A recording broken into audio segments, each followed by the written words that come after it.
De Parral. Fue una bendición poder ver al pueblo de Dios unido, ¿verdad? Allí en esta marcha para Jesús, que el día de ayer pudimos estar aquí en la ciudad de Parral, caminando y cantando y orando, y luego un pequeño concierto que unos jóvenes de allá de Delicias, eran jóvenes de Delicias, los trajeron desde allá, tocaron música para Dios, estuvimos todos allí y pudimos glorificar a Dios. Muchas veces, hermano, esto le decía a modo de una pequeña broma, ¿ok? No se vayan a enojar. Pero muchas veces nosotros solemos idealizar el cristianismo, un poco, ¿ok? El día de ayer ciertamente había una mezcla de diferentes doctrinas, de diferentes corrientes teológicas, de diferentes denominaciones, pero éramos un solo pueblo, ¿ok? Y cuando estábamos allí frente al Pancho Villototototote, al Pancho Villotototote, yo no, para mí no fue una incomodidad hasta que escuché a uno, dos, tres hermanos decir que hubiésemos puesto el culto así para allá. Bueno, parecía el becerro de oro. Pero no le hace, mire, la Biblia dice que el ídolo no es nada. Cuando la Biblia habla de la comida sacrificada a los ídolos, dice el ídolo no es nada. Por lo tanto, si tú vas a comer una comida que esté sacrificada a los ídolos, entiende que el ídolo no es nada, tú puedes orar dando gracias a Dios por esa comida y mire, cómasela, sin problema. Pero si hay alguien que por su falta de conocimiento, dice la Biblia, por su falta de entendimiento y de conocimiento, te ve comiendo comida sacrificada a los ídolos y llega a pecar de crítica o de lo que sea, entonces no lo hagas delante de ellos, ¿verdad? Bueno, quién sabe, a lo mejor están esperando mucha más gente ayer y como va así de bajada hacia el Pancho Villa, la gente si está de bajada y la tarima estaba enfrente no lo iban a poder ver. Pero hubo un buen grupo ayer, gracias a Dios fue un buen tiempo, muy buen tiempo de poder tener comunión entre hermanos. Allí yo les dije un código secreto venezolano, le dije a los hermanos, le dije Glenda, voy a usar un código secreto venezolano para ver si los hermanos de verdad son creyentes, fieles y verdaderos. Y me acerqué y dije, hermano, el que no salte es porque ya está muy ruco. Y empezaron a saltar todos los hermanos. Ahí nadie se sintió ruquillo, al contrario, nos sentimos jóvenes y pudimos glorificar al Señor allí. Damos gracias a Dios por todas esas cosas.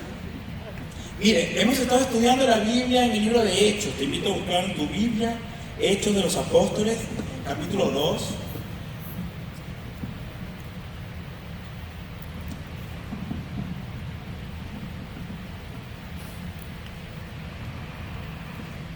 Y vamos a ver allí en esta sección de la palabra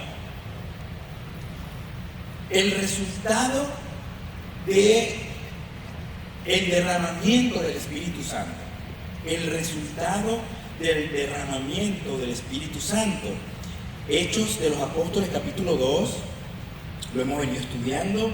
La semana pasada veíamos cómo Pedro, lleno del Espíritu Santo, posesionado por el Espíritu Santo, siendo tomado él y guiado por el Espíritu Santo, hizo una predicación sumamente homilética, sumamente atinada del Evangelio de Jesucristo. De repente yo no sé si Pedro tenía por ahí en el bolsillo de la túnica un bosquejo, ¿verdad? Cuando se toca, yo aquí tengo mi bosquejo preparado. Pero podemos entender que por inspiración del Espíritu Santo, Pedro, primero con amabilidad, dijo, no estamos borrachos, lo que ustedes están viendo es el derramamiento del Espíritu Santo. Y luego habló la Biblia, ¿verdad? Que es lo que debe hacer toda iglesia y todo cristiano, tener siempre la Biblia en la boca, que la palabra de Cristo more en abundancia entre nosotros. Y luego explicó el Evangelio. Cristo encarnado, Cristo crucificado en manos de pecadores, Cristo muerto y resucitado al tercer día y sentado a la diestra de Dios. Eso fue lo que vimos la semana pasada. Ahora bien, hoy a través del versículo 41 y 42, de Hechos capítulo 2, que vamos a leer ahora, vamos a ver cuál es el resultado del derramamiento del Espíritu Santo. Dice así: así que todos los que recibieron su palabra fueron bautizados, y se añadieron aquel día como 3.000 personas, y perseveraban en la doctrina de los apóstoles, en la comunión unos con otros, en el partimiento del pan y en las oraciones. Vamos a orar. Gracias, Señor, porque nos permites una vez más estar aquí en esta tu congregación, en Fuente de Vida, para honrarte, para bendecirte. Te queremos pedir, Señor, que tu Espíritu Santo pueda tomar nuestra mente y nuestro corazón, que pueda guiarnos a toda verdad a través de las Escrituras, y que podamos hoy ser edificados todos a través de tu palabra. Ayúdanos, Señor, porque separados de ti nada podemos hacer. Guía a mis hermanos en sus mentes y en sus corazones, para que ellos puedan recibir lo que tú tienes para ellos hoy a través de tu palabra. Y ayúdame a mí para que mis palabras sean las tuyas y no las de mi propio corazón. Ayúdanos, Señor, en el nombre de Jesús te lo pedimos. Amén y amén. Pensé yo, hermanos, que hoy iba a estar mucho más afectado en mi garganta y en mi... porque andaba yo un poco engripado ayer y que nos mojamos. Porque como dice la Escritura, al pueblo de Dios siempre le sigue una nube de sombra. Y esa nube de sombra que nos siguió el día de ayer nos mojó. Y gracias a Dios que nos mojó, porque nadie pudo decir, me dio mucho calor en la marcha. No. Ahí todo el mundo estaba bien a gusto, porque andábamos mojados. Pero pensé yo que iba a andar mucho más mormado hoy, o algo parecido, pero no, gracias a Dios. Estoy bien, gracias a Dios. Hemos visto cómo Pedro presentó allí en el tiempo de Pentecostés una poderosa obra del Espíritu.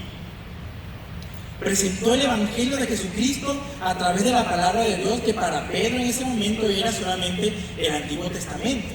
El Nuevo Testamento no se había escrito. Pero hubo un resultado.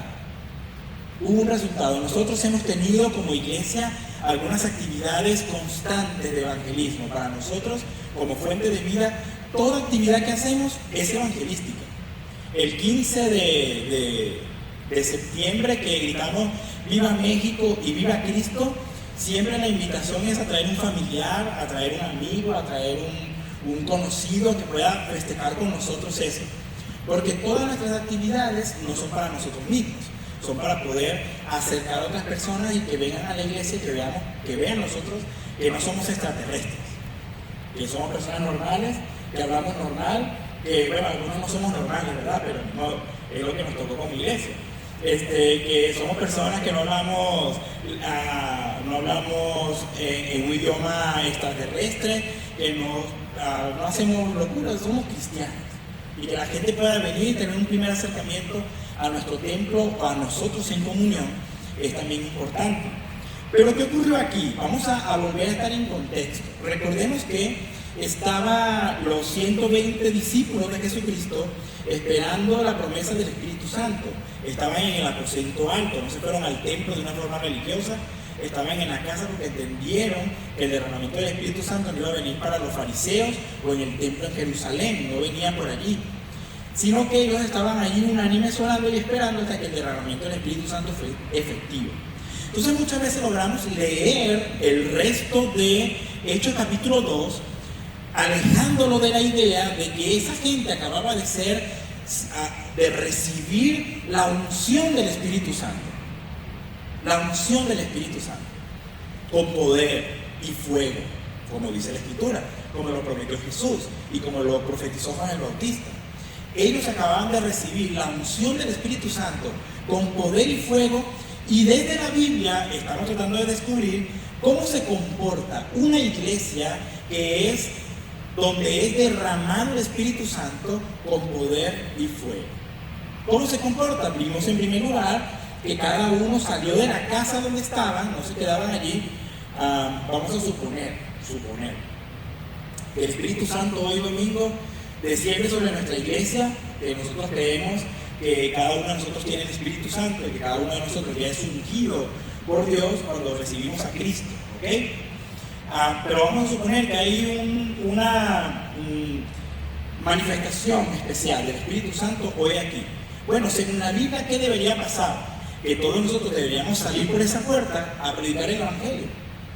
Es lo que hizo la iglesia. Usted va a ver en el libro de los Hechos, si lo lee detenidamente, que, por ejemplo, hablaron en lenguas y predicaron la palabra de Dios. Y volvieron a hablar en lenguas y volvieron a predicar la palabra de Dios. Hay 2 ocasiones en las que hablaron en lenguas y no predicaron la palabra de Dios. Usted lo va a encontrar en el libro de los Hechos. ¿Cuál fue la razón? Bueno, porque eran gentiles.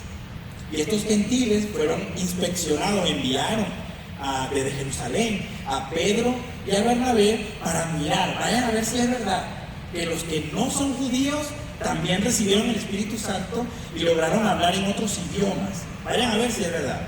Entonces está Pedro allí y ve que estas personas que no eran judías hablaron en lenguas como una manifestación del Espíritu Santo en un idioma diferente.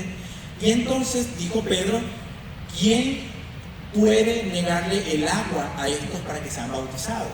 Porque pudo reconocer la obra del Espíritu Santo, que eran verdaderos creyentes. Entonces, en el libro de los Hechos, cuando se derrama el Espíritu Santo y logran hablar en lenguas, en otro idioma, uno, por necesidad de predicar el Evangelio, y dos, para testimonio de salvación. Ahora bien, aquí nosotros como fuente de vida, ¿hay algún alemán entre nosotros? ¿Alemán? Creo que aquí todas las fracciones son nada más el que tiene Alzheimer. tiene un poco de alemán. ¿Hay algún francés entre nosotros? ¿Francés? Hermano, que tiene ascendencia francesa. Muy bien, entonces estoy tratando de acordarme de alguna palabra en francés y no me acuerdo de ninguna. Bon voyage, bon voyage. O soy italiano, no me acuerdo. Pero aquí, hoy nosotros estamos siendo dirigidos por el Espíritu Santo como oramos todos los domingos. Todos los domingos es mi oración y sé que es una realidad que yo oro para que el Espíritu Santo venga y te ayude a comprender las Escrituras. Esa es mi oración cada domingo, para que el Espíritu Santo me ayude a mí a entender las Escrituras y podértela explicar. Por lo tanto, ahora mismo el Espíritu Santo está actuando poderosamente en ti para que puedas entender las Escrituras. ¿Ok? Pero como no hay entre nosotros alemanes, franceses, americanos o alguna persona que no entiende el español, no hay necesidad de lenguas. O al menos no de las lenguas glotas. Porque por allí cuando hablemos de 1 de Corintios, que Dios nos dé vida y salud y que Cristo no venga antes para poder predicar 1 de Corintios, vamos a encontrar una lengua diferente. Ya lo veremos en aquel momento, ¿verdad? Pero por lo pronto las glotas que aparecen en el libro de los Hechos, hoy, aquí en esta iglesia, no son necesarias. Por lo tanto, en esta primera sección del por qué hablar en lenguas, ahora mismo no es necesario, todo el mundo habla español. Aunque yo creo que el Espíritu Santo usted le traduce de venezolano al mexicano, en una que otra ocasión. Que yo digo chévere, y usted no sabe, ¿qué es chévere? Chévere es como padre. O que yo digo pichirre, no seas pichirre. Ser pichirre es ser codo. No seas pichirre, hermano. Entonces, una segunda cosa es para testimonio. Para testimonio no al perdido. Fíjense ustedes, el testimonio de hablar en lenguas o alguna manifestación del Espíritu Santo no es para el perdido, es para los creyentes. ¿Ok? Entonces, bueno, son las cosas que maneja el libro de los Hechos. Pero ahora bien, el apóstol Pedro, predicando el Evangelio de Cristo, hubo una reacción de la gente, también por el Espíritu Santo, a partir de una iglesia, 120 personas, llenas del Espíritu Santo, que actuaron, que fueron y predicaron el mensaje. ¿Cuáles son? Nos tenemos que ir un poquitito más atrás. Desde el versículo 37. Dijeron allí, Hechos capítulo 2, versículo 37, dice, al oír esto, se compungieron. A ver si lo tienes allá, Isaac. Colócame allí, por favor, Hechos capítulo 2, versículo 37, para que todos lo podamos leer al inicio. Hoy tenemos a Isaac educándose allí en la computadora. Muy bien. Dice la palabra de Dios. Al oír esto, no los apóstoles, la gente que estaba escuchando se compungieron de corazón, fueron atravesados por la palabra. 37. Ese mero. Al oír esto, se compungieron de corazón, fueron atravesados por la palabra. Eso es lo que ocurre, querido hermano, cuando tú sales con valentía, predicas el Evangelio y la gente está preparada por Dios. ¿Recuerdan cuántos estuvieron conmigo en la capacitación evangelística y discipular de las casas de paz? ¿Cuántos estuvieron conmigo? Que lo recuerdan. Glenda, Adriana, Rosy, Tolo, Miguel, Mara, ahí hablamos de la persona de paz. La persona de paz es una persona preparada por Dios. Una persona preparada por Dios, por su Espíritu Santo para recibir el Evangelio. Eso lo estudiábamos hace casi un año cuando hablábamos en la introducción de las casas de paz y era una capacitación evangelística y discipular que veíamos. Y entendíamos que se puede presentar un semáforo rojo. Usted puede llegar con mucho ánimo, con mucha actitud, con una sonrisa y decir: Cristo te ama, pero tú eres pecador y debes arrepentirte, para que viniendo Cristo a tu corazón tú puedas recibirlo y puedas ser salvado de esta perversa generación. La gente que te va a decir: no quiero, no me hables de eso, no estoy preparado, yo estoy muy joven, mire, ahorita no me hables de eso. Pero la gente preparada por Dios es atravesada por la palabra, se compunge de corazón.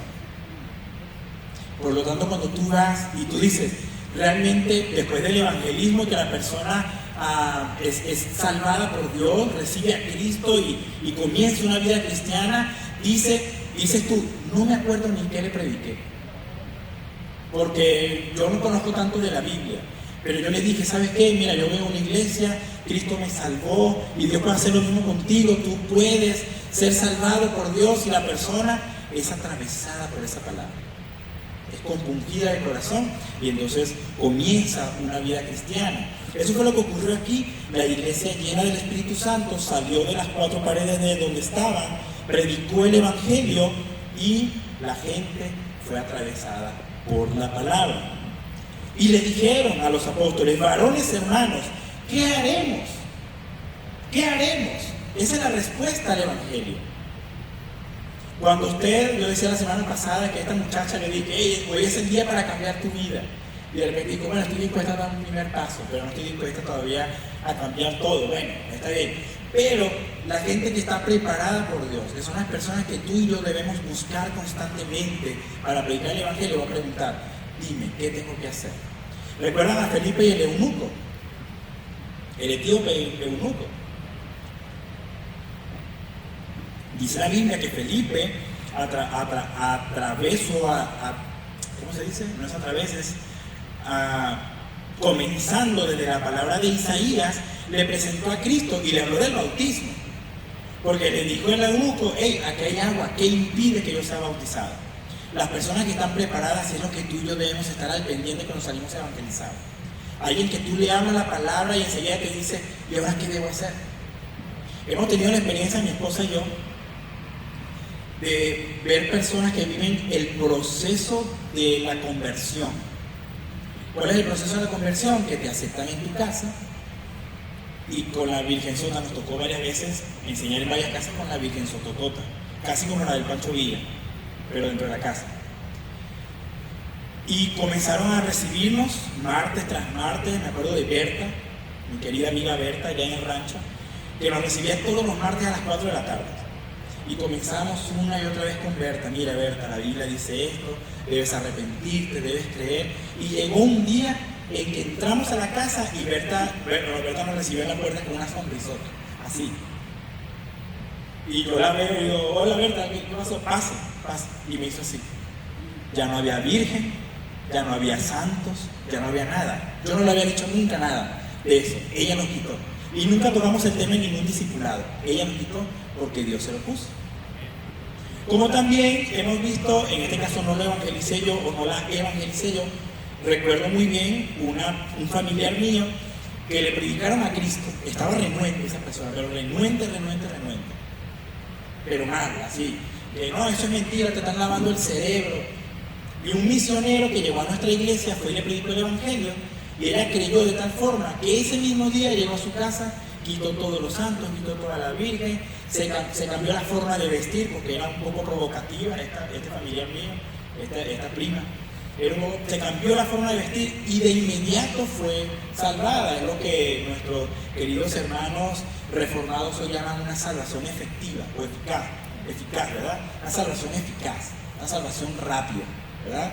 Eso ha ocurrido, pero tú y yo debemos estar pendientes por la obra del Espíritu Santo de las personas que digan compungidas de corazón: ¿y ahora qué debo hacer? Muy bien, ahora sí, en el versículo 41 dice que los que recibieron su palabra fueron bautizados. Dos características vamos a ver allí de lo que dice la palabra. Hermanos, toda la salvación es de Dios. Toda la obra de salvación depende de Dios. No hay nada que tú puedas hacer y que yo pueda hacer para ayudar a Dios a salvarnos. Eso es una verdad que esta iglesia predica y enseña. Pero en la palabra de Dios también hay características de un hombre siendo tocado por Dios, por el Espíritu Santo, y acercándose a Dios. Como estas personas que dice la palabra de Dios, así que los que recibieron su palabra. Queridos hermanos, la soberanía de Dios y la responsabilidad del hombre caminan en conjunto en toda la vida del cristiano. No hay nada que el hombre pueda hacer para salvarse, eso ya lo hemos entendido, pero hay que recibir la palabra. Hay personas que, acercándose a la gracia de Dios a ellos a través de un predicador, deciden no recibir la palabra. Pero dice la palabra de Dios que los que están preparados por Él reciben la palabra. Dicen, sí, quiero, está bien, ven a mi casa. La recepción del Evangelio implica disposición y abrazar la fe. Eso, por supuesto, que es dado por Dios. Pero es una característica que todos nosotros debemos evaluar cuando estamos discipulando y cuando estamos enseñando. ¿Quién está dispuesto a recibir y abrazar la palabra de Dios? El Evangelio no es solamente escucharlo, debe ser aceptado en la vida y en el corazón. Me está pasando algo muy particular a mi esposa, a mí en los discipulados de los miércoles.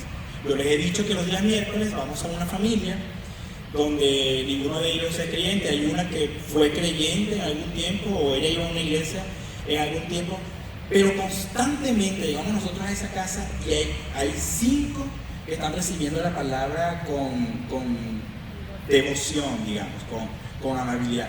Pero hay una persona, no, todos los miércoles son preguntas muy incisivas que hacen. Y a mí me da mucho gusto, porque me da oportunidad de ampliar el discipulado, ¿verdad? Pero esta persona no está dispuesta a recibir la palabra cuando yo he tenido que decir por la Biblia. No es así, mira, esto es lo que dice la palabra. Esta persona se cierra los brazos, en lenguaje corporal entendemos una negación, ¿verdad? Se cierra los brazos y dice, y las piernas, pero uno puede comprender por el Espíritu Santo cuando alguien está dispuesto y cuando alguien no. Pero los que recibieron su palabra, ¿qué hicieron? Mire, la palabra de Dios dice que una persona en un movimiento cristiano que está siendo evangelizada y discipulada, lo primero que dice allí, recibió la palabra y se empezó a congregar. No. Recibió la palabra y empezó a hacer ayuno y oración. Recibió la palabra y salió a evangelizar de inmediato, aunque eso sí ocurrió con la mujer samaritana. Recibió a Cristo y fue y predicó de inmediato, ¿ok? No dice que se haya bautizado a la mujer samaritana para ir a predicar, como muchas veces nuestras iglesias de una forma tradicional. Dice un joven de la iglesia, oye, yo quiero servir, vamos a ponerlo desde lo más sencillo hasta lo más espiritual. Yo quiero servir en la computadora. Ah, pero ya tú te bautizaste. No, yo no me he bautizado. Entonces no puedes. No, tú no puedes. Bueno, yo quiero ayudar a trapear en el templo. Ah, es así, de repente si no estás bautizado sí puedes trapear, eso no hay ningún problema. Pero yo quiero evangelizar, quiero hablarle de Dios a mi familia. Y llega el líder y le dice, no, tú no puedes. Primero tú no te has bautizado. A ver, ¿te sabes a Romanos 3.23? Dime Romanos 3.23 de memoria. ¿Usted sabe Romanos 3.23 de memoria, hermano? Porque la paga del pecado es muerte. No. ¿Vale? Por cuanto todos pecaron, están destituidos de la gloria de Dios. Ahí está, ¿ves? No te lo sabes, entonces tú no puedes evangelizar. No, hermano, mire, para colmo de males, o para colmarnos de bien, esta mujer samaritana de paz, recibió a Cristo, o sea, Cristo se acercó a ella, le dijo, yo te puedo dar del agua, es santa para vida eterna. Ella al darse cuenta que es el Mesías, inmediatamente salió, mujer y samaritana, y predicó el Evangelio. Dijo, hey, he encontrado al Mesías, encontré uno que me dijo todo lo que yo he hecho. Venga, querido hermano. Y le baja reputación. ¿Mande? Le baja reputación. y una mujer de paz. Bueno, miren, ¿cómo Dios sabe hacer las cosas? Mujer, que aquí hoy en día no tenemos nada contra las mujeres, no vayan a lanzar una piedra a un tomate, las hermanas. Mujer, samaritana, o sea, no era judía, era excluida del pueblo de Dios, de baja reputación, porque 5 maridos has tenido, el que tienes ahora no es tu marido, le dijo Jesucristo. Fue y llevó el mensaje porque se encontró con el Mesías. ¿Qué te falta a ti, hermano? ¿Qué te falta a ti para servir a Dios? Nada. Si no te falta nada para servir a Dios, ¿qué esperas para servir a Dios? Sirve a Dios con tus dones y talentos. Esta iglesia te da la oportunidad de servir a Dios con tus dones y talentos, con lo que tú sabes hacer. Esta iglesia te da la oportunidad. Pero el primer paso, queridos hermanos, según las Escrituras, es: recibieron su palabra y fueron bautizados.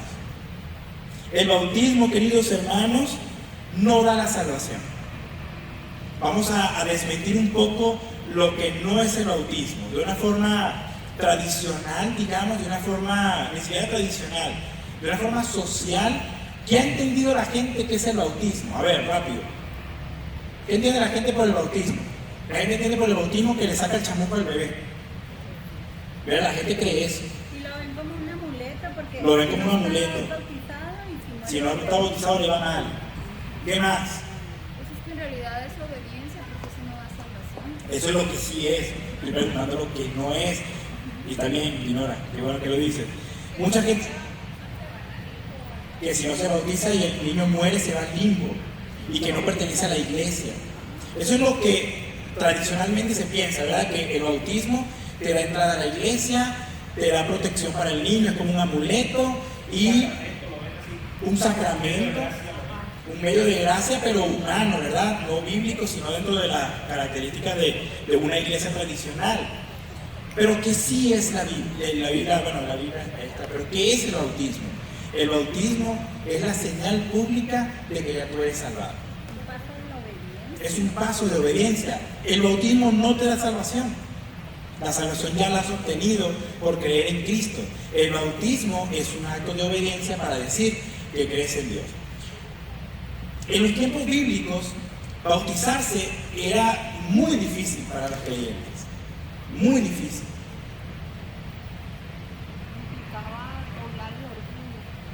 Imagínese usted que mi esposa Glenda y yo somos de apellido Hafanashah, somos judíos ortodoxos. Y llega Jonathan David y me dice: papá, creí en Cristo. Y yo le voy a decir: ¿cómo es posible?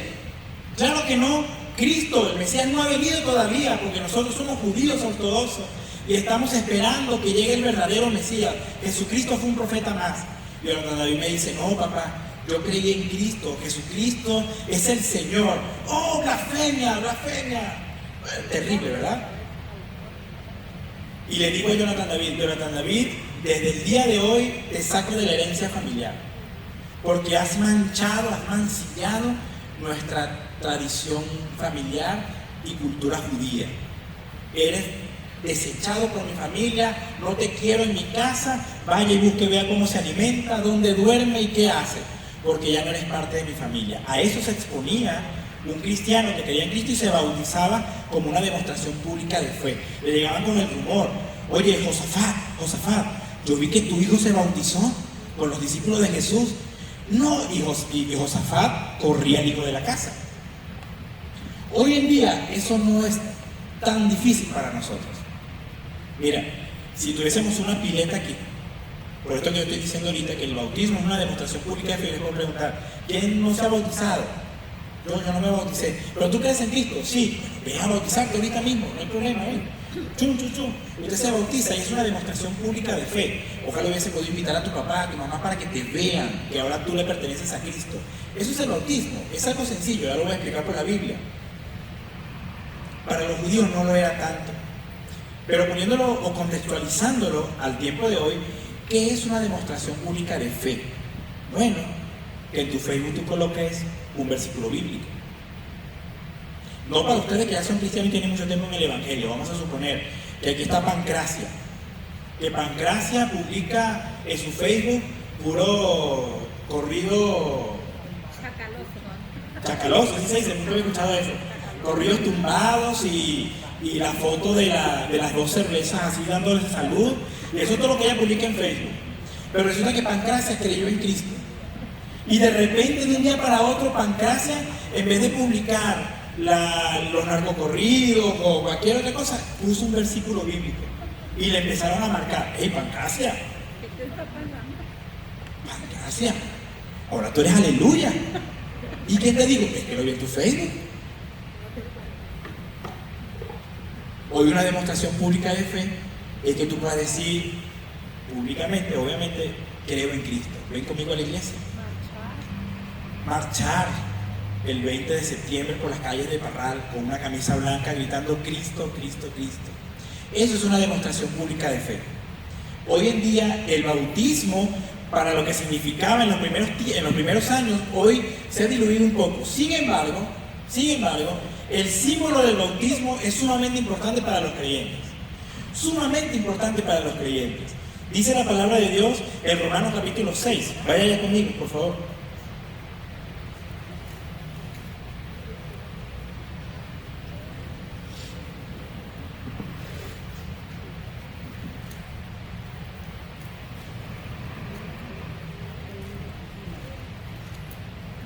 Romanos capítulo 6, versículos 3 y 4.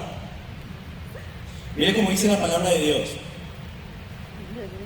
¿O no sabéis que todos los que hemos sido bautizados en Cristo Jesús, hemos sido bautizados en su muerte? Porque somos sepultados juntamente con Él para muerte por el bautismo, a fin de que como Cristo resucitó de los muertos por la gloria del Padre, así también nosotros andemos en vida nueva. Lo voy a tratar de explicar, muy sencillo, porque, repito, Pedro predicó, la gente recibió la palabra, siendo compungida de corazón, se arrepintió, creyó y fue bautizada. Así va hasta Jonathan David. Vente, ven. Voy a volver a leer, ahí déjame los dos versículos. Miren, dice, lo que llegue acá. ¿No sabéis que todos los que hemos sido bautizados en Cristo Jesús, debemos saber algo? Ahí dice, si tú fuiste bautizados en Cristo Jesús, debes saber algo. Que hemos sido bautizados en su muerte. Por lo tanto, como fuimos bautizados en la muerte de Cristo, ¿ven? ¿Qué pasa con el que se muere? ¿Qué hace con el que se muere? Lo sepultan. Vamos a suponer que esta es una alberca. ¿Okay? Una alberca que está lleno de agua hasta aquí. Como Él murió al mundo y Él murió al pecado, entonces debemos sepultarlo. Y el bautismo es la representación teatral o gráfica de ese hecho. Él, como ya murió al mundo y ahora vive para Cristo, Él necesita ser sepultado en el bautismo, en la muerte de Cristo. ¡Pum! Sepultado. Pero tenemos que ya está muy grande. Antes sí lo veía yo un ratito.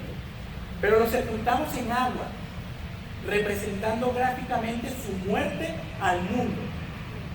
Y en el mismo instante que Él estaba siendo sepultado, porque murió al mundo, murió al pecado, Él es resucitado en la resurrección de Cristo para una nueva vida. Eso significa el bautismo. Lo acabamos de leer, lo quiero volver a leer para ti. Mira, ¿no sabéis que los que hemos sido bautizados en Cristo Jesús somos bautizados en su muerte? Lo voy a parafrasear. Si fuiste bautizado en Cristo Jesús, tú debes saber que fuiste bautizado en su muerte. Fuiste bautizado como una representación de su muerte. Porque somos sepultados juntamente con Él para muerte. ¿Muerte a qué? Muerte al mundo, muerte al pecado. Por el bautismo, a fin de que como Cristo resucitó de los muertos por la gloria del Padre, así también nosotros andemos en vida nueva. Eso es lo que significa el bautismo. Por lo tanto, querido hermano, querida hermana, si tú no te has bautizado, hoy es un buen día para acercarte y decir: pastor, yo deseo bautizarme. Y colocamos una fecha, a mediados de octubre, y bautizamos. Así es, no lo puedo explicar mucho más profundamente, pero no requiere tanta explicación. Querido hermano, Jesucristo dijo: Por tanto, ir y hacer discípulos en un mandato, bautizándolos en el nombre del Padre, del Hijo y del Espíritu Santo y enseñándoles que guarden todas las cosas. ¿Eres un discípulo de Cristo tú? ¿Necesitas bautizarte? Necesitas bautizarte. 3 requisitos para un bautismo bíblico. 1, que sea en el nombre del Padre, del Hijo y del Espíritu Santo. Si te bautizaron solamente en el nombre de Jesús, como mucha gente logra practicar, entonces podríamos decir que no es un bautismo bíblico, ¿verdad? No sería un bautismo válido. 2, que debe ser por inmersión, es decir, sumergiéndote en el agua. Si a ti te bautizaron, si el pastor agarró y dijo, a ver, párate ahí en la pared, yo te bautizo en el nombre de... ¿Ya tú creíste en Cristo? Sí, yo te bautizo en el nombre del Padre, del Hijo, y te aventó una cubeta, no representa la muerte y resurrección, representa un paredón de fusilamiento, pero no representa la muerte y resurrección de Cristo. Por lo tanto, un bautismo bíblico debe ser por inmersión en el agua para que sea una representación fidedigna de lo que eso significa. Y 3, ya tú debes haber creído en Cristo. Por eso no bautizamos niños, porque los niños aún no tienen la capacidad de discernir el pecado para poderse arrepentir y creer. Por lo tanto, 3 características del bautismo bíblico. 1 es en nombre del Padre, del Hijo y del Espíritu Santo. 2 es por inmersión. Y 3 es después de creer. Si a ti te bautizaron y tú crees que tú no habías creído todavía en Cristo, no le habías entregado tu vida, tú coqueteabas todavía con el mundo cuando te bautizaron, y ahora si crees que estás en Cristo, puedes volverte a bautizar. Un día que hablemos del bautismo lo podemos ver mucho más a detalle en las Escrituras. Por lo tanto, queridos hermanos, ¿cuál es el resultado? ¿Cuál es el resultado del derramamiento del Espíritu Santo? Mira, lo que voy a decir ahorita lo voy a decir con cariño, amor y respeto. Pero el resultado del derramamiento del Espíritu Santo no es necesariamente un desorden. Correr en el templo, aventarse al suelo, hablar lenguas extrañas, hacer brincar, o imagínense que de repente yo hago una marometa aquí, me paro y doy una vuelta para atrás y vuelvo a caer. Eso no significa el derramamiento del Espíritu Santo, lo estamos viendo por la Biblia. Se derramó el Espíritu Santo, hablaron en lenguas para poderle predicar a gente que tenía un idioma diferente, la gente se confundió de corazón, se arrepintió, creyó en Cristo, recibió la palabra y se bautizó. Eso es lo que ocurre cuando una iglesia vive llena del Espíritu Santo. La gente recibe la palabra, se bautiza y se añade a la iglesia. Fíjense como dice la palabra allí, en el mismo versículo 41. Dice, así que los que recibieron su palabra fueron bautizados y se añadieron aquel día como ¿cuánta gente? Como 3.000 personas. Impresionante. Yo creo que ayer en la marcha para Jesús no habían 3.000 personas. ¿Como cuántas había todo más o menos? Como 1.000, ¿verdad? Qué bueno que en Parral hayan 1.000 cristianos. Está bien. Pero fíjense lo que ocurrió. Derramamiento del Espíritu Santo, predicación del Evangelio, compungimiento. Estaban compungidos de corazón, se arrepintieron, creyeron, se bautizaron y empezaron a ir a la iglesia. Eso es lo que ocurre. Eso es lo que ocurre cuando el Espíritu Santo llega a la congregación. En un solo día una iglesia pasó de 120 a más de 3.000. La obra del Espíritu Santo respalda la predicación bíblica. Cuando una iglesia predica con fidelidad, Dios añade a los que han de ser salvados. Hermanos, esto significa un reto para nosotros. Lo vamos a ver más adelante. No nos adelantemos. En el libro de Hechos capítulo 2 vamos a ver, porque hemos avanzado rápidamente hasta ahorita, pero ahora nos vamos a detener mucho más en todas las características de la iglesia que se ve aquí en el libro de los Hechos, que está llena del Espíritu Santo. Pero hay un reto para nosotros. Y el reto es que Rosy traiga a otra persona a la congregación. Que Alicia traiga a otra persona a la congregación. Que Adriana traiga a otra persona más a la congregación. Que Patti traiga a alguien más. Que Miguel invite a un amigo. Que Ceci invite a una amiga. Que cada uno, hermano. Cada uno de nosotros tenemos un reto. Y es estar hablando de Cristo tan naturalmente y tan constantemente que sea para nosotros un agrado y algo que no dejamos pasar, algo natural en nosotros, predicar el Evangelio e invitar a la iglesia. Hermanos, no se trata del afán de llenar un templo. No se trata de eso. Cuando hay afán de llenar un templo, normalmente usted va a encontrar a un pastor queriendo mucho dinero y predicando del dinero constantemente. No se trata de eso. No es un afán personal de tener éxito ministerial del pastor Jonathan. No es un afán personal de tener éxito ministerial para los que comenzamos esta congregación. No se trata de eso. Se trata de la obra de Dios. Tú estás lleno del Espíritu Santo. Los jueves estamos hablando de la llenura del Espíritu Santo. Estás lleno del Espíritu Santo. La Biblia dice que eso se demuestra cuando predicas a Cristo. La gente cree, se bautiza y viene a la iglesia. No es que tan bonito culto hagamos, no es que tan bien vestido vengamos a la iglesia, no es que tan amigable podamos ser. Si eres lleno del Espíritu Santo, impuéstate en necesidad de predicar el Evangelio. Si eres lleno del Espíritu Santo, si tu mente, tu corazón, tu espíritu están enfocados en la palabra de Dios, están enfocados en la obra de Dios, todas tus relaciones, todas, apuntan a Cristo. Imagínese usted que yo diga, no, qué vergüenza predicar a la señora del Walmart. ¿Qué va a pensar? Todas tus relaciones deben apuntar a Cristo. Ir a pensar el comandante jefe del cuartel militar que me está contratando para dar clase de música, si yo le doy un tratado, todas mis relaciones llevan a Cristo. Todas. Les comenté que hace unos pocos conocimos a un coronel retirado y que él me preguntó qué eran las arepas. Y yo inmediatamente, porque me escuchó hablar diferente, ¿verdad? Y yo inmediatamente él me preguntó, ¿qué haces tú acá? Yo dije, mira, aquí en el cuartel militar soy maestro de música, pero yo soy pastor de una iglesia. Te invito a mi congregación, dame un minuto. Fui a mi carro, y siempre en mi carro traigo, saqué 2 invitaciones, le di una a él y una a su esposa. Lo espero en nuestro templo. Y la esposa dijo, sí, nosotros estamos muy abiertos a todas las religiones. Qué bueno, acércate a nuestra congregación. Hoy vas a escuchar palabra de Dios. Hermano, todas tus relaciones, todas, deben apuntar a Cristo. No hay ética que sea diferente, no hay ética que te impida acercarte a Cristo. Yo recuerdo, de regalarme 30 segundos o un minuto para platicarle algo que me ocurrió. Yo fui psicólogo de una secundaria por muchos años. Y hubo mucha gente que, todo el mundo sabe que yo era cristiano y mucha gente que yo ayudé en cosas sencillas.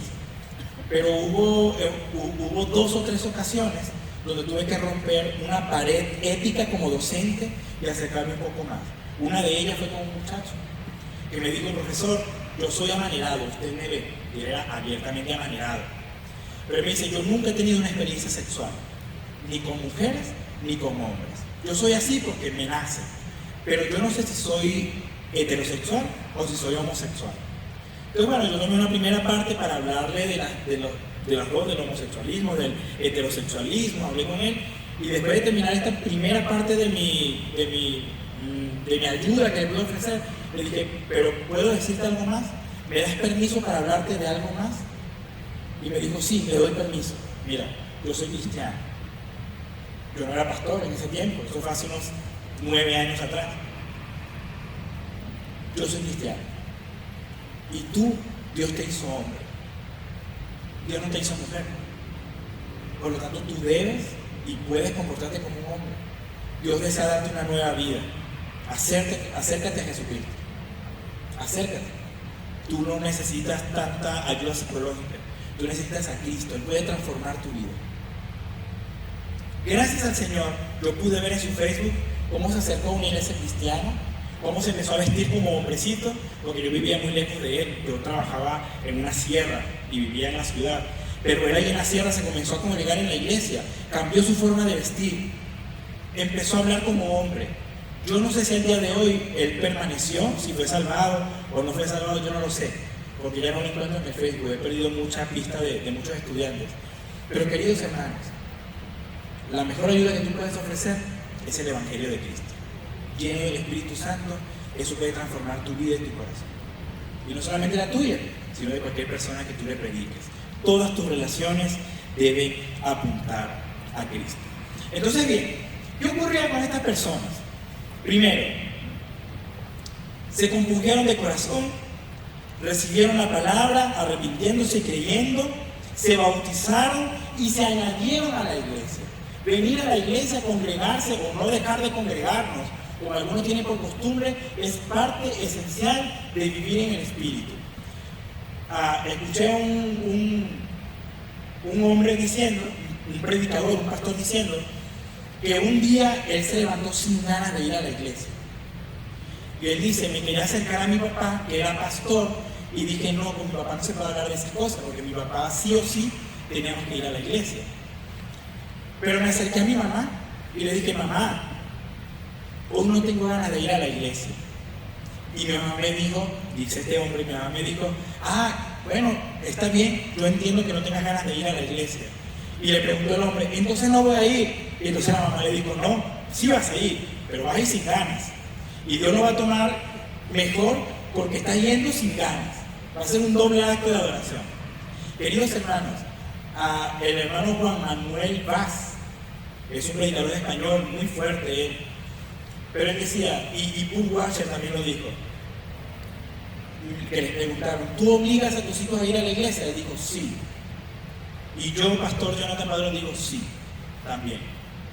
Mis hijos, mientras no tengan 18 años y o vivan bajo mi techo, van a venir a la iglesia, con ganas o sin ganas. Es parte de la vida cristiana. Querido papá, no lo vas a obligar con el cinto, ¿verdad? Y menos si tiene 18 años, porque no lo vas a alcanzar. Él va a correr y ya tú no lo vas a alcanzar, porque ya estamos rucos.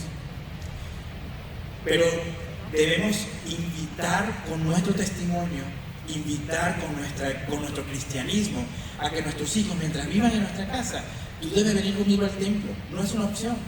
Ven. No con el cinto, pero sí como una normativa familiar. Tú tienes normas familiares. Aquí en esta casa no me digas esas cosas. Y mientras tú vivas bajo este techo, aquí se come chile, morrón con queso. Pero mamá, haz otra cosa, no, usted sabe que a mí me gusta hacer chile morrón con queso. Creo que así se dice, ¿verdad? Chile morrón con queso. ¿No? Bueno. Chile chilaca con queso. Ajá. Usted sabe que si usted quiere comer menudo, usted vaya y cómprelo. Pero aquí en esta casa, usted sabe que a mí me gusta cocinar. Y así decimos, ¿verdad? Bueno, en esta casa somos cristianos, ven conmigo a la iglesia. Es parte también de la vida cristiana. Y queridos hijos, Jonathan David, Yael, Isaac, Zoe, ¿cómo se llama? A mí siempre se me olvida el nombre de ella. Noelia. Noelia más bien trae a su mamá y a su familia, ¿verdad? Qué bueno, gracias a Dios. Pero, queridos hijos que están acá, sigan a sus papás. Síganlos en el cristianismo.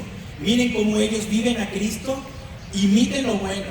Y si hay algo que tu papá o tu mamá no lo hace bien, porque debemos confesar todos los papás y mamás que estamos aquí, incluyendo al pastor Jonathan, que no somos el mejor ejemplo del mundo. Nos equivocamos, pero cuando nos equivoquemos, no nos miren a nosotros, miren a Cristo. No nos miren a nosotros, miren a Cristo. Queridos hijos, sigan al Señor. No hay mejor forma de hacerlo. Por último, ¿cuál es la característica de una iglesia que es llena del Espíritu Santo? Estas 3.120 personas que estaban allí, miren cómo se comportaban. Versículo 42. 1. Perseveraban en la doctrina de los apóstoles. 2. En la comunión unos con otros. 3. En el partimiento del pan. Y 4. En las oraciones.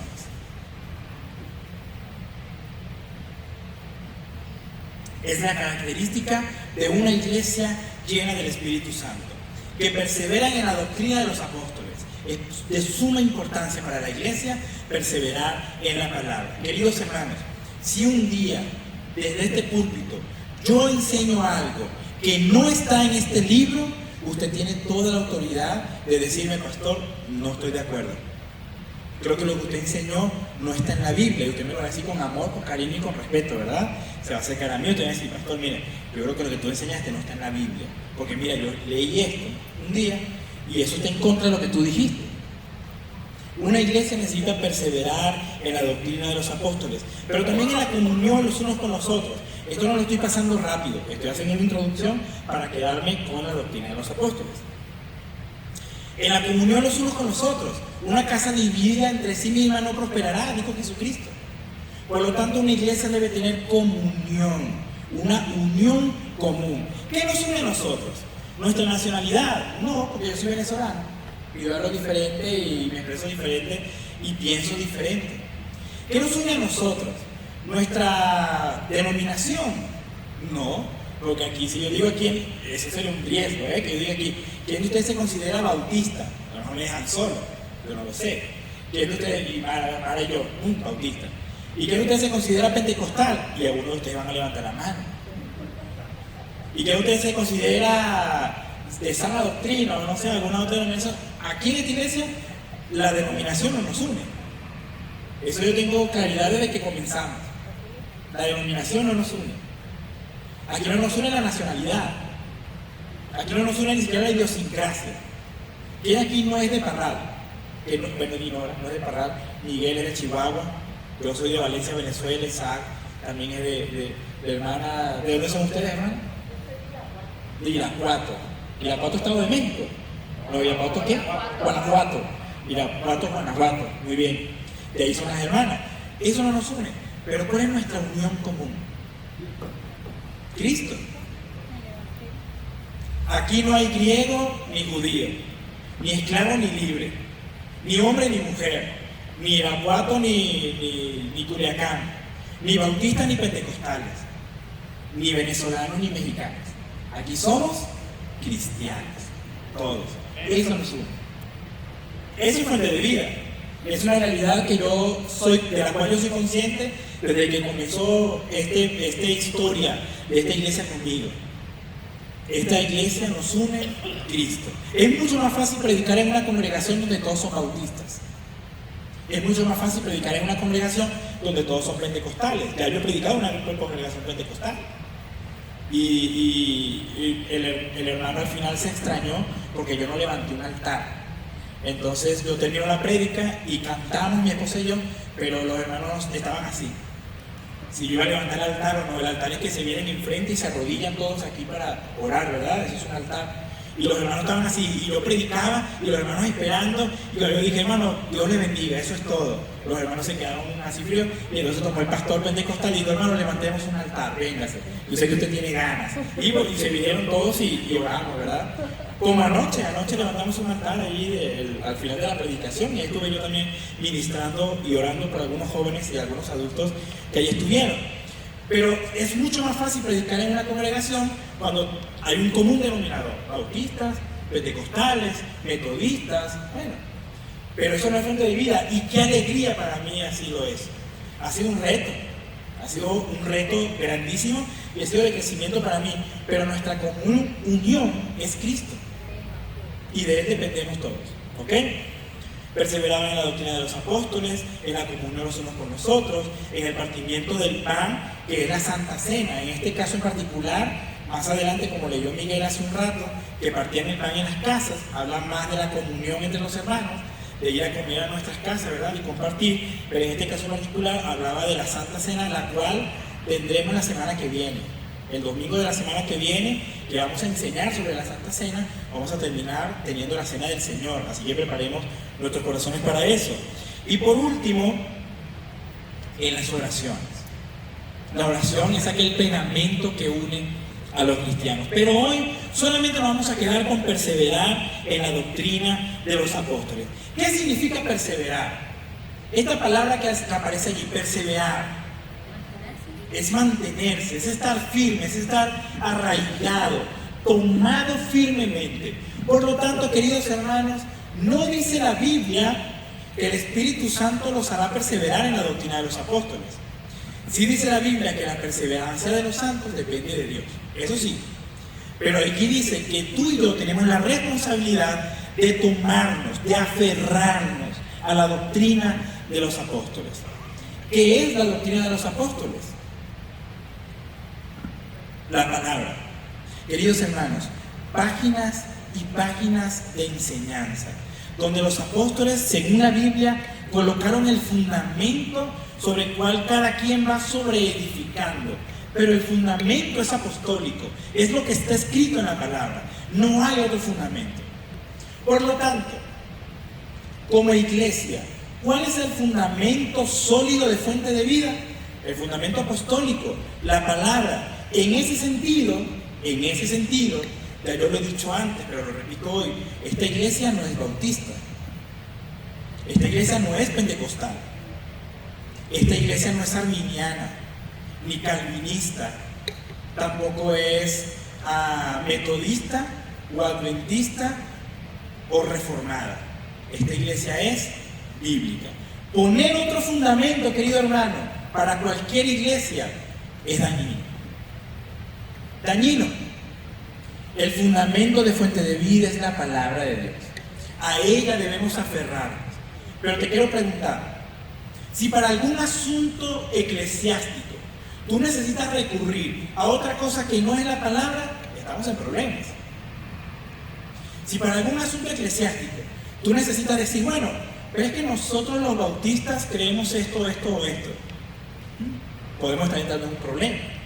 Si para resolver un asunto eclesiástico tú dices, bueno, nosotros los pentecostales siempre hemos hecho las cosas así, nos podemos comenzar a meter en un problema. Si para resolver un asunto necesitamos tomar otras cosas que no sea la Biblia, comenzamos con el pie equivocado. Pero en tu vida personal y en mi vida personal, si necesitamos resolver alguna situación bíblica, doctrinal, familiar o personal, y en vez de ir a la Biblia, tú dices, ¿qué dicen los estatutos de Wembley de 1905? Estamos en problemas. ¿Qué dice mi querido pastor Paul Washer? Yo me acuerdo que el pastor Paul Washer una vez habló de eso. Estamos en problemas. ¿Qué dijo Dante Gebel? Dante Gebel un día dijo, estamos en problemas. ¿Qué dijo Miguel Núñez? Un día Miguel Núñez dijo, estamos en problemas. Incluso, ¿qué dijo el pastor Jonathan? El pastor Jonathan un día dijo, estamos en problemas. Querido hermano, tú necesitas en tu vida personal aferrarte a esto. Páginas y páginas y páginas de enseñanza. Páginas y páginas y páginas de enseñanza. Mi esposa y yo, desde que comenzamos este camino ministerial, hemos sido reformados muchas veces. La palabra ser reformado significa volver a las Escrituras. Y por ejemplo, en alguna ocasión, en alguna congregación que nosotros estuvimos, se predicaba una falsa doctrina de la voluntad permisiva de Dios. No, la voluntad permisiva de Dios. Y es que Dios tiene una voluntad expresa que está en la Biblia. Pero hay cosas que Dios te permite hacer. Algún pecado o alguna cosa que Dios hace como una rama, como decían, como una rama, como una línea del tiempo alterna, donde tú estás allí hasta que te arrepientes y vuelves a la plena voluntad de Dios. Falso. La voluntad de Dios es una. No hay voluntad permisiva de Dios. La voluntad de Dios es una. Y debemos cumplirla, debemos nosotros vivirla en nosotros. Queridos hermanos, cualquier doctrina, cualquiera, que no sea la de los apóstoles, y es el centro de tu vida, vas por mal camino. Cualquiera. La iglesia que está llena del Espíritu Santo persevera en la doctrina de los apóstoles, que es el fundamento de la iglesia sobre la cual los demás sobreedifican, siendo la principal piedra del ángulo Jesucristo mismo. Por lo tanto, Fuente de Vida, y tú como persona, como cristiano, no puedes aferrarte a las doctrinas de la gracia. Tú no puedes aferrarte a la doctrina que tengo el nombre en la mente pero no me sale por la lengua, de ser carismático. Yo soy carismático. Oye, ¿qué cristiano tú eres? No, yo soy apostólico.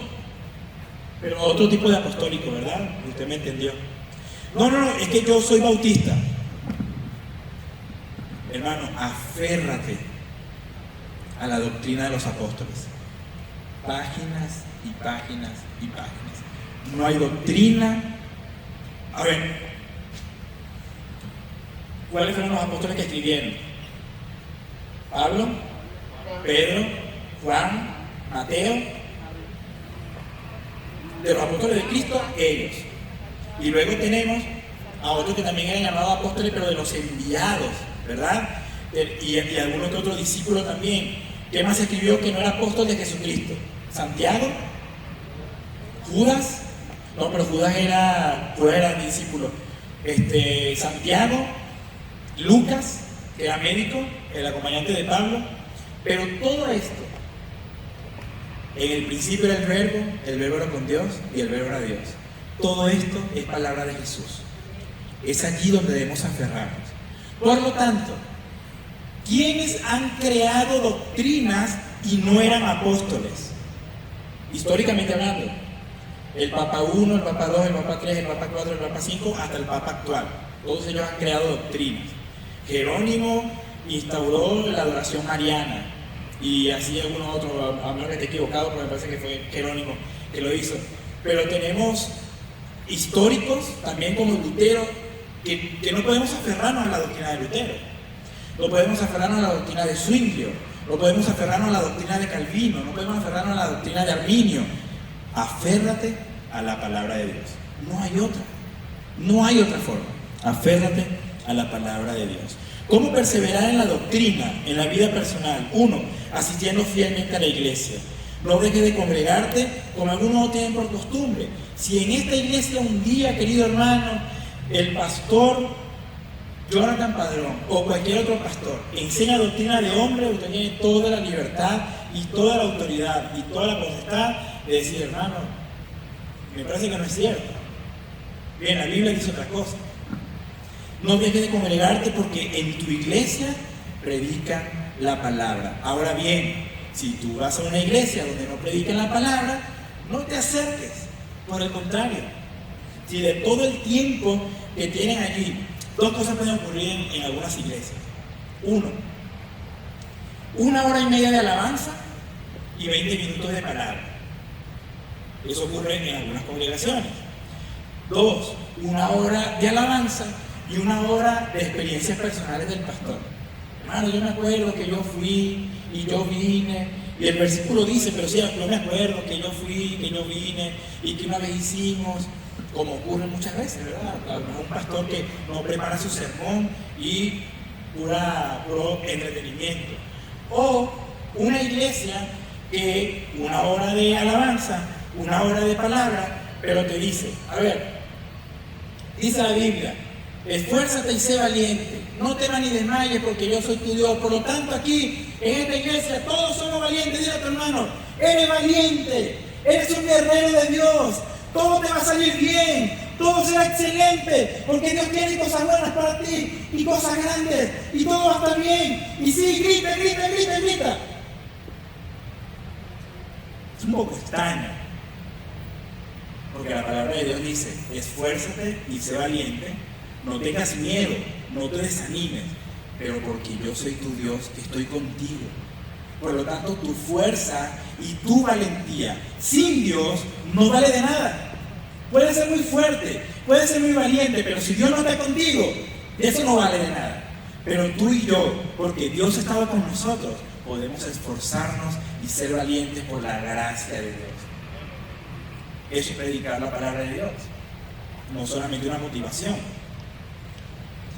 Y qué bueno que usted puede salir de esta iglesia motivado a ser un mejor cristiano, pero también compungido por la palabra, diciendo, hoy esa palabra me tocó, esto tengo que cambiar en mi vida, esto tengo que cambiar en mi mente, porque lo dice la palabra de Dios. Eso es perseverar en la doctrina de los apóstoles. En segundo lugar, teniendo un devocional constante, hermanos, leer, meditar y aplicar las escrituras diariamente. Veíamos la semana pasada el Salmo 1. Bienaventurado el varón que no anduvo en consejos de malos, ni en silla de escarnecedores se ha sentado, sino que en la ley de Jehová está su delicia, y en su ley medita de día y de noche. Palabra de Dios. Queridos hermanos, la palabra de Dios es vasta, es completa, y tiene mucho que enseñarnos. Y nosotros debemos y podemos permanecer en ella constantemente. Pero como yo sé que tú eres cristiano desde hace algún tiempo, muchas veces logramos enfocarnos en algún sector de la palabra. Por ejemplo, en mi casa se escucha mucha alabanza. Mucha alabanza. todo el día, en mi casa todo el día. Hay mucha alabanza, hay predicaciones, mi esposa pone podcast de Nancy DeMoss, pero quedarnos solamente con eso es limitar lo que Dios, el crecimiento que Dios puede hacer en nosotros. Y vaya que los devocionales de Nancy DeMoss son muy buenos. Yo tengo, para mis predicaciones, yo escucho al menos 4 o 5 predicadores. Hay un pastor que se llama Moisés Peinado de Málaga, en España. Me gusta muchísimo, es de la iglesia bautista de Cádiz, en España. Me gusta mucho Paul Washer, me gusta mucho Sugel Michelin, me gusta mucho Miguel Núñez, me gusta mucho, muchos. Incluso cuando necesito una ilustración, busco Dante Gebel, porque tiene muy buena ilustración, por cierto. Pero la palabra de Dios va mucho más allá de eso, de mis 5 pastores favoritos para escuchar, mucho más. Mi esposa y yo nos sentamos muchas veces a meditar en la palabra y tomamos un versículo, Efesios 2:10, fue el versículo de estas 2 semanas. Y tomamos Efesios 2:10 y entre ella y yo platicábamos, lo desmenuzamos y cuánta riqueza hay en un solo versículo. Yo quiero invitarte, hermano, a que si tú tienes un predicador favorito, está bien, pero si tú lo escuchas todos los días a él, y no vas a la palabra, no está completo tu devocional. Tú necesitas ir a la palabra para que ella pueda complementar tu vida. Y por último, viviendo en el discipulado. Tener un discipulador, alguien que me instruya, me corrige y me guíe. Y tener un discípulo, alguien a quien estoy transfiriendo lo que he aprendido. El jueves tuvimos una disertación acerca del amor como fruto del Espíritu. ¿Y cuál es la mayor muestra de amor que nosotros como cristianos podemos dar a otra persona? Enseñarle la palabra de Dios. Quiero que vayan conmigo a 2 de Timoteo 2:2. 2 de Timoteo 2:2.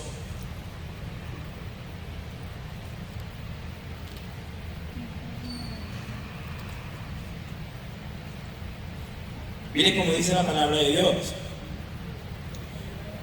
Lo que has oído de mí ante muchos testigos, esto encarga a hombres fieles que sean idóneos para enseñar también a otros. En una de las ocasiones en que veíamos este versículo, no lo vayan a quitar, por favor, hablábamos de generaciones de discípulos y contábamos las generaciones de discípulos.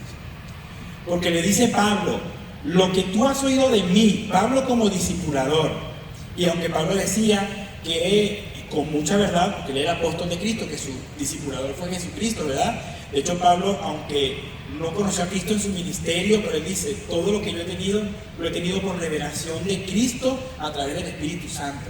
Entonces Pablo expresa que él como discípulo de Cristo tuvo la revelación de Cristo por el Espíritu Santo porque no estuvo con él 3 años, como los demás discípulos. Pero dice, yo como discípulo de Cristo te he enseñado a ti, tú me has oído hablar una y otra vez. Ya estamos hablando de Cristo, Pablo, Timoteo. Ahora, Timoteo, esto que tú has aprendido, encárgaselo a hombres fieles, hombres que sean confiables, hombres y mujeres que sean confiables y que sean capaces también de enseñar a otros. ¿Cuántas generaciones hay allí? Está Cristo, Pablo, Timoteo, el hombre fiel y el otro. Por lo tanto, queridos hermanos, las relaciones discipulares en la Biblia son constantes. Elías y Eliseo, Moisés y Josué, Cristo con los apóstoles, Pablo con Timoteo, Tito y Filemón. La relación discipular es importante. Yo te quiero preguntar, no importa los años de cristianismo que tú tengas, ¿quién te está discipulando a ti? ¿Quién te está enseñando la palabra de Dios a ti? Pero más importante todavía, ¿a quién le estás rindiendo cuentas? ¿A quién le estás rindiendo cuentas? Yo tengo varios pastores, yo les he dicho, yo tengo varios pastores. Cuando tengo una situación familiar, recurro a un pastor. Cuando tengo una situación ministerial o de iglesia, recurro a otro pastor. Y así, yo tengo mis pastores para cada área de las cosas que yo necesito. Pero estás batallando con algo, tienes una lucha interna, tienes un conflicto familiar, tienes algo, ¿a quién recurres? ¿Quién es tu pastor? ¿Quién es tu discipulador? Mi número es 433-105-3398. Si luchas solo, es porque quieres. Yo estoy siempre dispuesto. No luches solo, hermano. Gracias a Dios tienes un pastor. Pero ¿quién te está enseñando la palabra de Dios? Aquí, ahora mismo estamos viendo a Patti, que está siendo enseñada por Adriana. Para poner este ejemplo que está aquí, ¿verdad? Porque yo sé que usted también está enseñando a otro. Pero Adriana, que fue discipulada por el Señor primero a través de la palabra, y tiene un pastor que es el pastor Jonathan, y Adriana se comunica conmigo cada cierto tiempo y tenemos buenas conversaciones. Él está enseñando a Patti. Y Patti está siendo instruida por Adriana. ¿Pero a quién le va a enseñar Patti? ¿Quién es la siguiente generación, Patti? ¿A quién le vas a enseñar? Ya verás, dice Patti, ya verás. Pero es, querido hermano, la demostración más importante de amor y de andar en el Espíritu. Tener un discipulador, vayan aquí a rendir cuentas, y tener un discípulo. Cuando yo me venía para acá, para Chihuahua, yo les he dado la historia, me llamó Ulises, me dijo, vente a Chihuahua. Yo dije, sí, brother, ahí voy, y le cuelgo. Y le digo a Glenda, me llamó Ulises, vamos a Chihuahua. Sí, no, gloria a Dios y todo el asunto. Y Glenda, sí estaba contenta, ¿verdad? Estaba feliz. Y llamo a mi pastor Juan Erges. Juan Erges, me están dando una opción de ministerio. Y estoy muy contento porque vamos a Chihuahua, va a ser una nueva experiencia. Gloria a Dios, te lo quería compartir. Y Juan Erges lo primero que me dijo fue, ¿y cómo se siente tu esposa? Yo le dije, después te llamo. Glenda, ¿cómo te sientes? Dime, ¿cómo te sientes de ir a Chihuahua? Y bueno, fue toda una conversación. Tengo expectativas, pero también tengo temor, estoy ansiosa, pero también me da miedo. Muchas veces, queridos hermanos, nosotros andamos por la vida así como caballos desbocados. Y necesitamos a alguien que nos dé un stop, diga, hey, detente un momento. Piensa sobre lo que estás haciendo. Querido hermano, la vida discipular es vida cristiana, es llenura del Espíritu Santo. Por lo tanto, busca a un discipulador. ¿Quieres aferrarte a la doctrina de los apóstoles? Busca un discipulador y discipula a alguien. La constante enseñanza de la palabra de Dios va a mantener a la iglesia ocupada. Y cuando la iglesia se mantiene ocupada, se mantiene haciendo la obra de Dios. Por lo tanto, querido hermano, discipula a alguien. Busca a alguien a quien enseñarle la iglesia. Y entonces estaremos constantemente ocupados. Estaremos constantemente ocupados. Queridos hermanos, necesitamos vivir el resultado de la exposición al Evangelio y la llenura del Espíritu Santo. Que seamos nosotros receptores del Evangelio, tener obediencia en el bautismo, que la iglesia pueda crecer en un fruto visible, porque estamos atrayendo personas a la iglesia, y perseverar en la doctrina de los apóstoles, la palabra del Señor, asistiendo frecuentemente a la iglesia, teniendo devoción constante y viviendo en el discipulado. Que esta palabra de Dios quede guardada en nuestros corazones y que nos ayude a vivir una vida cristiana llena del Espíritu Santo y con las marcas del cristiano que están en la palabra. Oramos. Gracias, Señor, porque hoy podemos reflexionar en tu palabra. Gracias, Señor, porque tú hoy, a través de ella, atraviesas nuestros corazones, nos indicas, Señor, qué cosas debemos hacer, qué cosas no estamos haciendo. Y te pedimos en el nombre de Jesús que nos permitas ser llenos de tu Espíritu Santo, para que con esta llenura abramos nuestra boca y podamos proclamar el mensaje de salvación. No perder tiempo, no perder ninguna oportunidad de compartir tu palabra, porque impuesta nos es la necesidad de compartir el Evangelio. Señor, que no veamos con ligereza esta situación, que no veamos con ligereza la premura de predicar el Evangelio, sino que estemos atentos, acelerados, estemos nosotros predicando fervientemente tu palabra. Que no perdamos ninguna oportunidad, Señor, de invitar personas a nuestra congregación, que no perdamos ninguna oportunidad de predicar el Evangelio, y que puedas tú darnos la gracia y la oportunidad de tener un discípulo. Ayúdanos, Señor, ayúdanos a tener una persona que nos enseñe, que nos corrija, y también, Señor, ayúdanos a tener una persona a quien enseñar y a quien corregir según tu palabra. Ayúdanos, Señor, porque separados de ti nada podemos hacer. Y permítenos como iglesia fuente de vida seguir creciendo en el conocimiento de tu palabra y seguir creciendo en número y en vida espiritual, en discipulación. Ayúdanos, Señor. Te lo pedimos en el nombre de Jesús. Amén y amén. Hermana Rosa, por favor.